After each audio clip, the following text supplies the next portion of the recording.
अस्सलाम वालेकुम दोस्तों। अगर कोई कस्टमर वापस आ जाए और वो आपको ये कहे कि मैं कुछ दिन पहले आपसे बिल बनवा के लेके गया था, वो बिल मेरे से गुम हो गया है या ये वो बिल है, मुझे इसकी डुप्लीकेट चाहिए, तो इस केस में आपने उस बिल को कैसे फाइंड आउट करना है। तो आज इसी के ऊपर हम बात करेंगे कि आप उस बिल को किस तरह फाइंड कर सकते हैं, किन किन चीज़ों से आप फाइंड कर सकते हैं और कौन सी चीज़ें होनी चाहिए किसी बिल को सर्च करने के लिए। और फाइंड करने के बाद अगर आप उसको प्रिंट करना चाहें तो वो आप उसको दोबारा प्रिंट कैसे कर सकते हैं।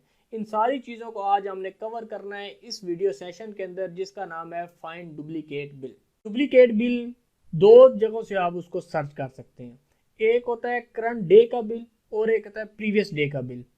अगर करंट डे का बिल आपने सर्च करना है वो तो आपने सर्च करना है पॉइंट ऑफ सेल में। पॉइंट ऑफ सेल के अंदर जो भी आपके यूज़र आईडी और पासवर्ड है, उसके बाद आपने लॉगिन होना है। जो भी आपने बिल बनाए हैं सुबह से लेके शाम तक या एंड ऑफ डे करने के बाद से जो भी आपके बिल बनाए हैं वो सारे के सारे यहाँ डुप्लीकेट में आ जाते हैं। इन बिलों की जो लाइफ होती है वो होती है एंड ऑफ डे तक। जो ही आप एंड ऑफ डे करते हैं यहाँ से सारे बिल ख़त्म हो जाते हैं और वो किसी और जगह पे चले जाते हैं और उनको फाइंड करने का तरीका भी मुख्तलिफ है।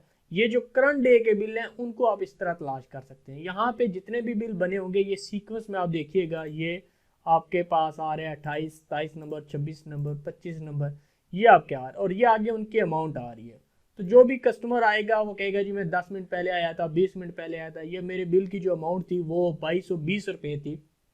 आप वो यहाँ से सर्च कर सकते हैं और जिस भी बिल पे आपने क्लिक करेंगे तो उसके आइटम्स यहाँ पे सामने आ जाएंगे।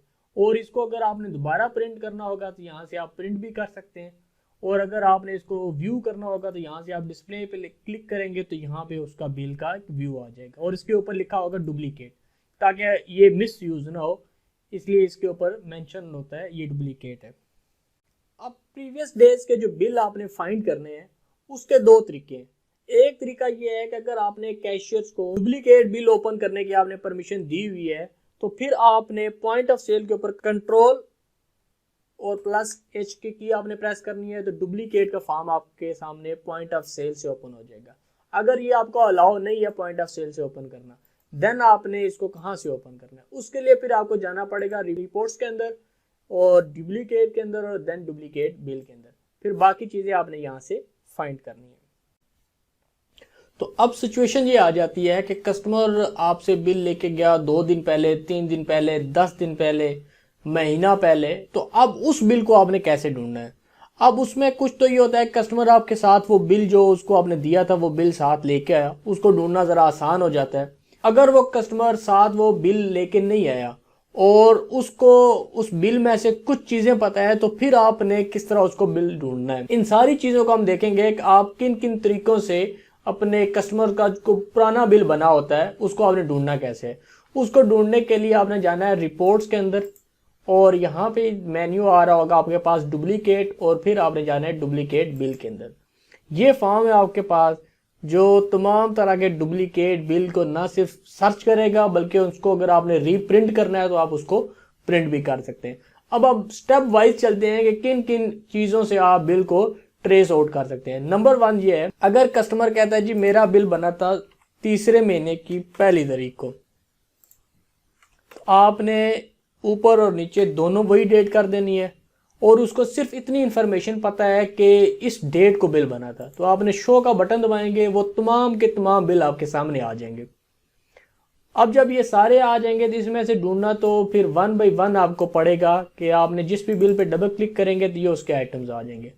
अगर उसके डेट के साथ वो आपको ये बता दे कि उसके बिल की जो अमाउंट थी, जो बिल टोटल था उसका, वो बिल टोटल था 705 रुपये, आपने लिखना है यहाँ पे 705 रुपये, ये एग्जैक्ट अमाउंट लिखनी है। ये अगर आपका 704 रुपये था तो ये 704 लिखना है, अगर 706 था तो 706 लिखना है, यानी एग्जैक्ट बिल की अमाउंट आपने लिखनी है यहाँ पे।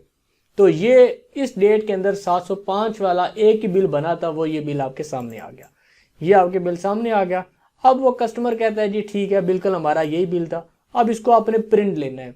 तो आपने प्रिंट कैसे लेना है, तमाम जितने भी ऑप्शंस होंगे यहाँ पे जो भी बिल सिलेक्टेड होगा, ये ब्लू कलर का आ रहा है आपको, ये सिलेक्टेड बिल है। आपने रिसिप्ट का बटन जब आप दबाएंगे ओके करेंगे तो यहाँ पे वो आपका बिल दोबारा रीप्रिंट होने के लिए आ जाएगा और यहाँ से आपने प्रिंट करना है तो ये प्रिंट हो जाएगा। इसके ऊपर नरेशन इस तरह की लिखी होगी, duplicate bill generated from back office.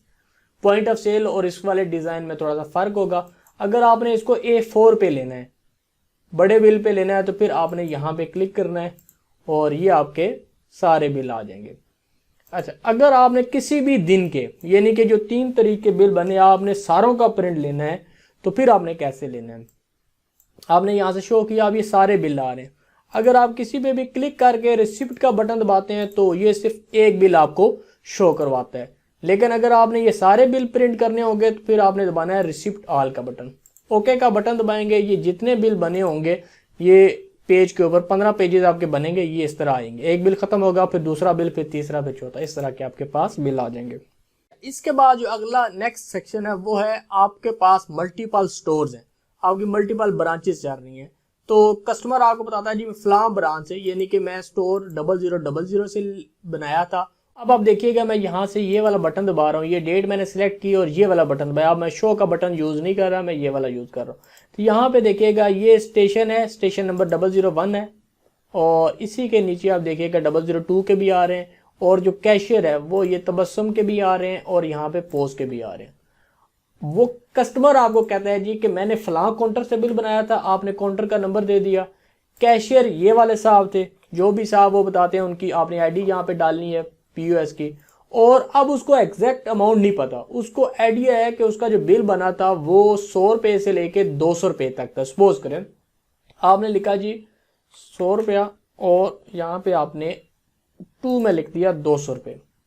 अब यहाँ पे आपने जब रैंक का बटन दबाया सिस्टम ने क्या किया, सारे के सारे बिल वो लेके आया जिनकी रेंज 100 रुपये से 200 रुपये के दरमियान थी। दूसरा क्या था कि जो इस POS कैशियर के बिल थे। तीसरा ये था जो स्टेशन 001 से बने हैं। तो ये मजीद स्पेसिफिक होगी, आपकी सर्च होगी। अब इसमें जिस पे भी क्लिक करेंगे अगर वो बिल उसका है तो उसको आप प्रिंट करके दे सकते हैं। अब इसके बाद जो नेक्स्ट हमारा सर्च का क्राइटेरिया है वो नेक्स्ट सेक्शन के ऊपर आ जाते हैं। यहाँ पे भी आपने डेट लिखनी है, किस डेट से किस डेट तक चाहिए आपको। यहाँ पे सर्च करेंगे तो सारे के सारे आपके सामने बिल आ जाएंगे, ये जितने भी आपके सामने बिल आ जाते हैं।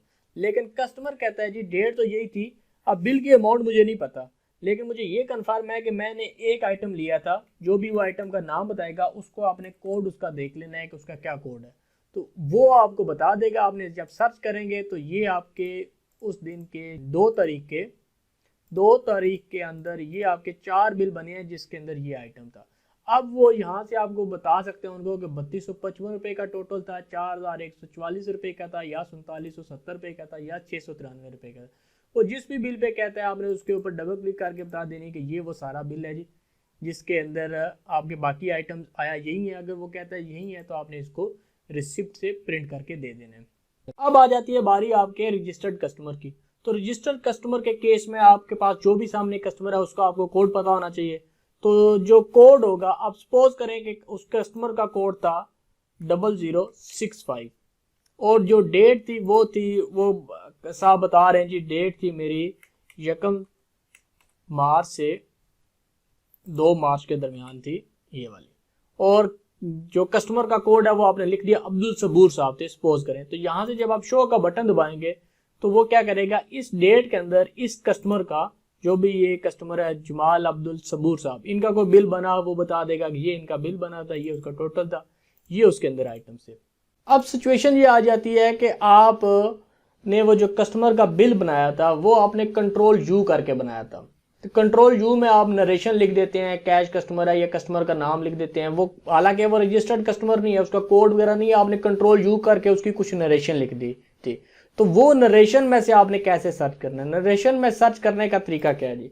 अब नरेशन में आपको याद आ रहा है कि आपने उसके अंदर शकील लिखा था, आपने SH यहाँ पे शकील जो पूरी लाइन लिखी थी, पूरी लाइन लिखने की जरूरत नहीं, उसके अंदर जो चीज़ आपने कन्फर्म है कि वो आपने लिखी थी तो वो यहाँ पे आपने नीचे क्लाइंट में लिखनी है। जब यहाँ पे आपने शकील लिखा और लाइक का आपने बटन दबाया, जो ही लाइक का बटन दबाया तो इसने सर्च कर लिया कि शकील जिसकी नरेशन के अंदर आपने Ctrl+U करके यहाँ पे शकील लिखा था वो किन बिलों के अंदर लिखा था। वो अभी तक आपने सिर्फ एक बिल के अंदर लिखा है, वो बिल बना आपका 2/4/2020 को।